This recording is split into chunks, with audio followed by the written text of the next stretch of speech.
To finance now, the market was under pressure today, falling for the first time in 3 days. Let's bring in money man Scott Phillips, Chief Investment Officer at Motley. Scott, the ASX dropped 0.1%, and that was attributed to the tech sector.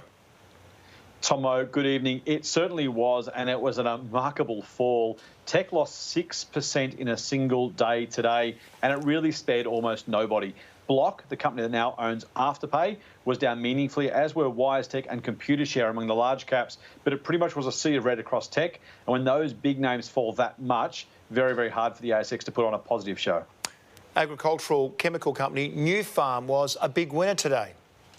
It was, saying that favourable weather conditions have led to growth of more than 30% on revenue. And this is not some high-flying tech startup. It's not some, fantastic business with all that much ability to simply sell more of what they already do, other than literally get more chemicals out of the ground and sell it to their agricultural customers. We're talking farmers most particularly. When they can grow sales by 30% in a single half. The good news, of course, by the way, not only for Nufarm, but favourable weather means good news for our farmers as well. When Nufarm does well, so does the rest of the agricultural sector.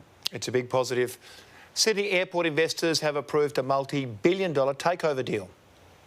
Now, multi-billion dollars, 24 of them, $24 billion deal, $8.75 for Sydney Airport. It goes to a private equity consortium, and a really good deal, I think, for shareholders who are getting a pretty good price after a couple of years of massively disrupted travel. This is not a company at the top of its game. It's not a business that's been flying high, if you'll excuse the pun. It's just been a story of course, we know plenty of consecutive shutdowns, but the private equity buyers seeing some value there and a good payday for shareholders as well.